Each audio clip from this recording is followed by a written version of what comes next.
Hi viewers, welcome to grammar English grammar தமிழில். நீங்கள் school அல்லது காலேஜ் படிச்சுட்டு இருக்கீங்களா?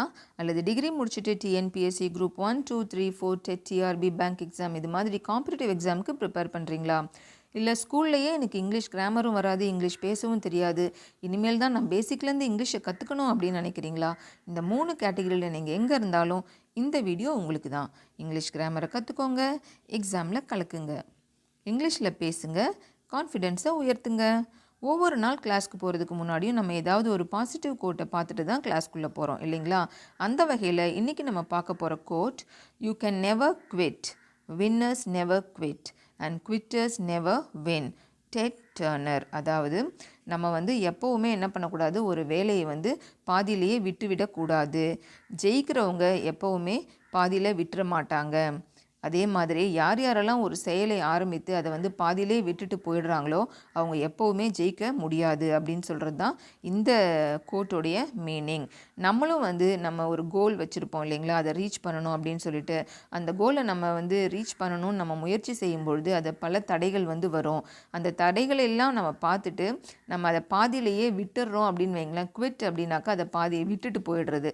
அந்த மாதிரி விட்டுட்டோம் அப்படின்னாக்கா நம்மளால் ஜெயிக்க முடியாது. இந்த மாதிரி ஆரம்பித்த செயலை பாதியிலேயே விட்டுட்டு போகிறவங்க எப்போவுமே ஜெயிக்க முடியாது அப்படின்னு சொல்கிறது தான் இந்த கோட்டோடைய மீனிங். நம்ம ஜெயிக்கணும்னா நம்மளும் நம்ம ஆரம்பித்த செயலை தொடர்ந்து செய்யணும். இந்த ஒரு பாசிட்டிவ் எனர்ஜியோட இன்றைக்கி நம்ம கிளாஸ்க்குள்ளே போகலாங்களா?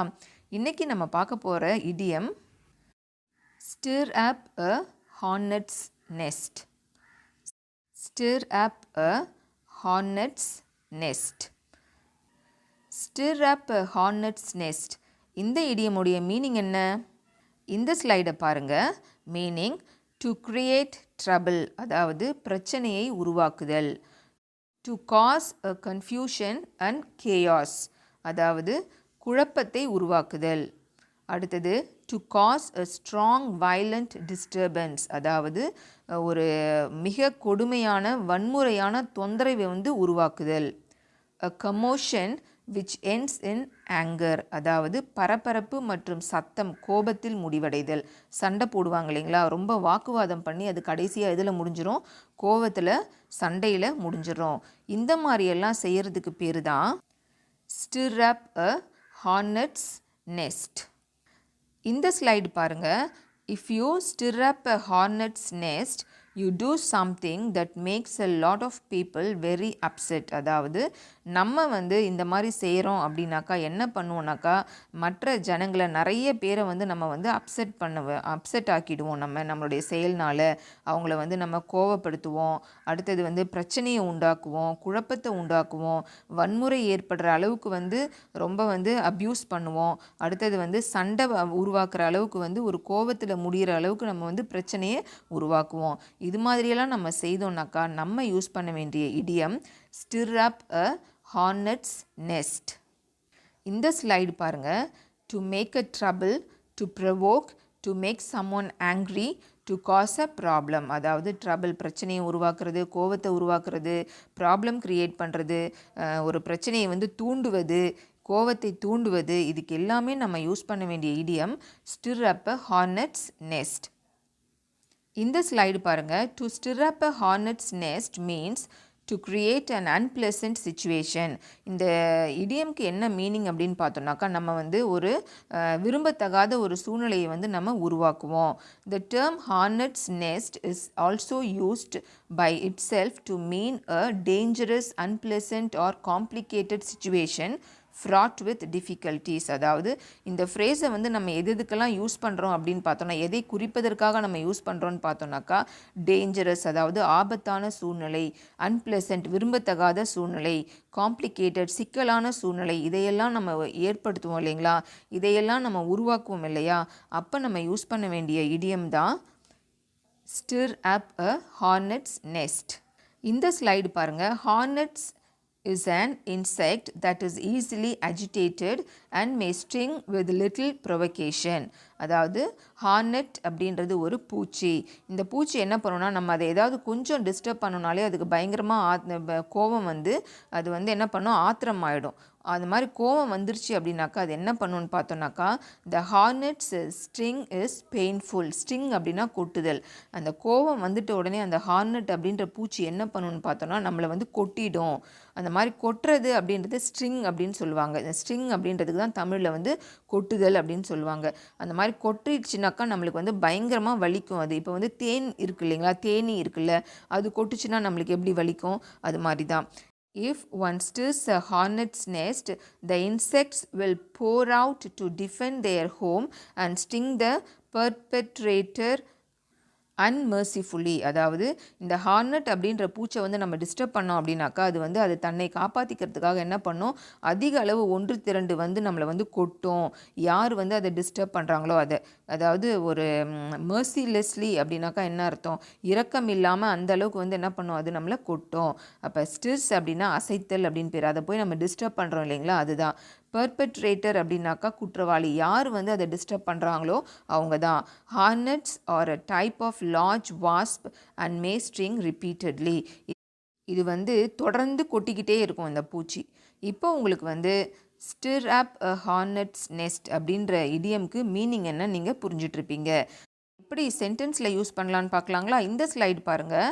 The judge criticism about the ruling party stirred up a hornet's nest. அதாவது அந்த ஜட்ஜ் வந்து ஆளும் கட்சியை பற்றி அவர் வந்து கிரிட்டிசைஸ் பண்ணுறாரு.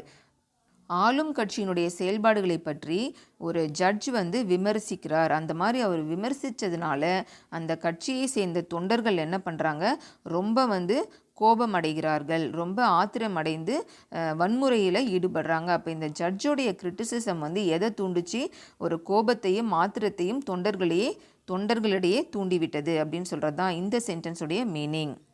இந்த சென்டென்ஸ் பாருங்கள். The government stirred up the hornet's nest by changing the price of the essential goods. அதாவது கவர்மெண்ட் என்ன பண்ணுச்சு, அத்தியாவசிய பொருளுடைய விலையை வந்து உயர்த்திடுச்சு. அந்த மாதிரி உயர்த்தினதுனால அது என்ன பண்ணிடுச்சு, மக்களிடையே வந்து பெரிய ஆத்திரத்தையும் அதிர்ச்சியையும் கோவத்தையும் ஏற்படுத்தியது அப்படின்ட்டு இந்த சென்டென்ஸில் சொல்கிறாங்க. இந்த ஸ்லைடு பாருங்கள். அத்தியாவசிய பொருட்கள், அதாவது நம்மளுக்கு வந்து ஒவ்வொரு குடும்பத்துலேயும் வந்து ரொம்ப தேவைப்படுற பொருட்கள், அதோடைய ப்ரைஸை விலையை வந்து அவங்க மாற்றிடுறாங்க, உயர்த்திடுறாங்க அப்படின்னு சொல்லும்பொழுது அது வந்து மக்களிடையே ஒரு கோபத்தையும் அதிர்ச்சியையும் ஏற்படுத்தியது அப்படின்னு சொல்கிறது தான் இந்த சென்டென்ஸுடைய மீனிங். இந்த ஸ்லைடு பாருங்கள். 2 students fought and argued with each other. This stirred up the nest in the classroom. அதாவது 2 மாணவர்கள் கிளாஸ் ரூமில் ஆர்கியூ பண்ணி சண்டை போட்டுக்கிறாங்க. அது மாதிரி அவங்க சண்டை போடுறது கிளாஸ் ரூமில் ஒரு கன்ஃபியூஷனையும் குழப்பத்தையும் ஏற்படுத்தியது அப்படின்னு சொல்லிட்டு சொல்கிறாங்க. இதுதான் இந்த சென்டென்ஸுடைய மீனிங். அடுத்தது பாருங்கள். Stir up a hornet's nest. The advocate stirred up a hornet's nest when her client was not released even after she had provided the bail papers. இப்போ வந்து அட்வொகேட் இருக்கிறாங்க, அவங்கக்கிட்ட வந்து ஒரு குற்றம் சாட்டப்பட்டவர் வந்து போய் கேட்பார் இல்லைங்களா. இந்த அட்வொகேட் வந்து அவங்களுடைய கட்சிக்காரருக்காக வாதாடுறாங்க. அவங்களுடைய கட்சிக்காரரை வந்து அரெஸ்ட் பண்ணி வச்சிடுறாங்க. இவங்க வந்து பெயில் பேப்பர் ப்ரொடியூஸ் பண்ணுறாங்க அவரை பெயிலில் வெளியே எடுக்கிறதுக்காக. அந்த மாதிரி அவங்க பெயில் பேப்பர்ஸ் ப்ரொடியூஸ் பண்ணியும் அவரை வந்து அந்த கட்சிக்காரரை வந்து அந்த குற்றம் சாட்டப்பட்டவரை வந்து வெளியே விடலை. அந்த மாதிரி விடாமல் இருந்தது அந்த அட்வொகேட்டுக்கு பயங்கர ஆத்திரத்தை மூட்டியது. அட்வொகேட் அப்படின்னாக்கா லாயர் அப்படின்னு அர்த்தம், உங்களுக்கே தெரியும்னு நினைக்கிறேன். இந்த லாயர் வந்து அவங்களுடைய கட்சிக்காரருக்காக பெயிலில் அவரை வெளியே கொண்டு வரணும் அப்படின்றதுக்காக பெயில் பேப்பர்ஸை ப்ரொடியூஸ் பண்ணுறாங்க. அப்பயும் அவங்க வந்து வெளியே விடலை.